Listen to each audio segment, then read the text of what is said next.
comme promis, je vais vous donner et vous confier quelques secrets. Je vais vous confier le secret des 5 clés qui ont fait de ce parcours une superbe aventure. Pour cette première clé de succès, on va la placer sur le registre du bon sens. En effet, l'appréciation et la mesure de votre performance, aujourd'hui en tout cas, par les résultats obtenus, par les indicateurs, par des audits, par du contrôle interne, eh bien, je ne pense pas que ça puisse vous permettre d'appréhender la nature des gaps que vous avez à franchir pour passer les fameux paliers des 95% de satisfaction, des XPPM par exemple en production, ou bien les Y points de bien-être. En effet, pour mesurer la distance qui vous sépare de ce Graal, on va l'appeler ainsi, il vous faut un certain courage. Et oui, il vous faut un courage pour utiliser une méthode d'assessment. Et par exemple, pour l'excellence, il s'agit d'évaluer, donc d'assesser, et de porter une appréciation sur tout ce que vous faites de bien. Et uniquement ce que vous faites de bien. Le reste ne nous intéresse pas beaucoup. Et surtout ce que vous faites de très bien pour l'ensemble de vos parties prenantes. Alors, bien évidemment, les clients, c'est classique, mais aussi les collaborateurs, et aussi les voisinages, les voisins, mais aussi les autorités, les sous-traitants, les fournisseurs. Donc, je voudrais vous dire que sur cette première clé de succès, finalement, si je veux en faire une synthèse, elle résidera beaucoup plus dans votre capacité à changer de lunettes, voilà, à utiliser donc une méthode d'assessment du type radar. Oui, effectivement, radar, qui montre que lorsqu'on est au pied du mur de l'excellence, mais aussi sur ce palier de maturité, on obtient au mieux 400 points sur cette échelle d'excellence de 1000 points. Voilà, donc 600 points à gagner. Pour cette seconde clé de succès, on va la placer sur le registre humain. En effet, si l'on veut devenir champion, eh bien, ça se décrète.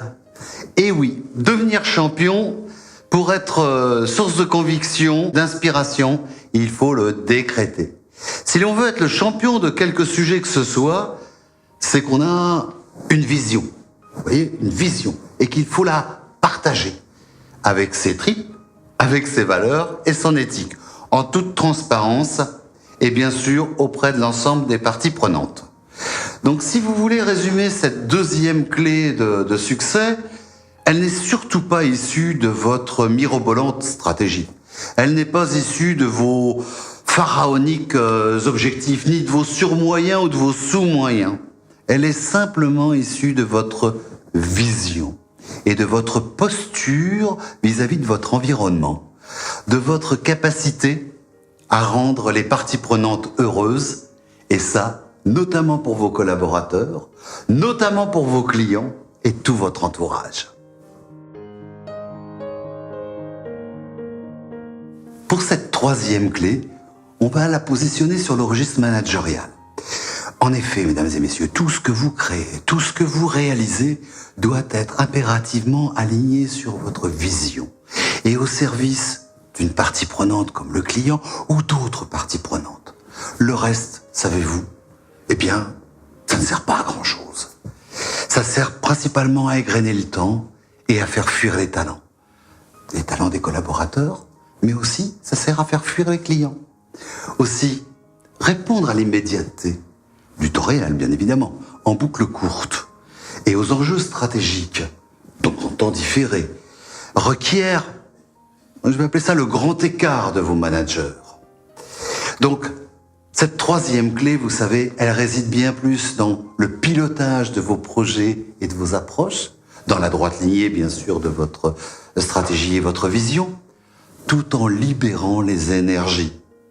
Les équipes et les managers doivent être libérés suffisamment pour être agiles et disposer du fameux droit à l'erreur. Droit à l'erreur face aux aléas internes et externes du temps réel que nous connaissons tous, vous et moi. Pour cette quatrième clé, on va la placer ensemble sur le registre sociologique, si vous voulez bien. En effet, chaque pratique, j'ai envie de dire qu'elle soit basique, hein, donc des pratiques métiers, qu'elle soit innovante ou exceptionnelle, elle peut devenir, cette pratique, une pépite. Une pépite à force de brillance, à force de répétition, à force d'amélioration et de comparaison, donc de benchmarking avec l'externe. Chaque personne est aussi singulière et dispose d'un savoir-faire unique, qui peut d'ailleurs devenir best in class, et que les autres, l'externe, va venir envier, voire venir copier. Ceci dit, la pépite potentielle est commune à tous, c'est la richesse de son entourage. Je pense qu'ainsi, en préservant son équilibre vie privée et vie professionnelle, des collaborateurs bien sûr, vous leur faites briller l'étoile de l'excellence pour tous et vous en faites des ambassadeurs. Donc pour résumer, cette quatrième clé de succès, elle réside bien plus dans le fait que les individus, dont les milléniaux ou les fils numériques, s'attachent davantage au sens de leur travail qu'à sa finalité.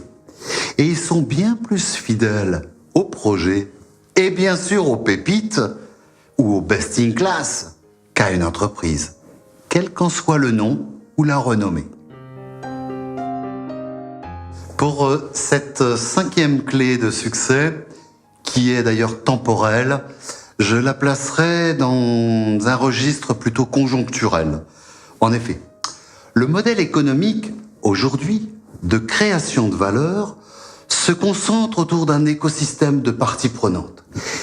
Et ces parties prenantes, elles sont nombreuses, influentes et toutes en interaction. Tout cela dans un monde où le réel, finalement, et le virtuel se superposent. Dans un monde où le consommateur, disons le consommateur européen, s'oriente bien plus vers des offres liées à l'usage des biens, à leur impact environnemental et au détriment, bien évidemment, de la propriété.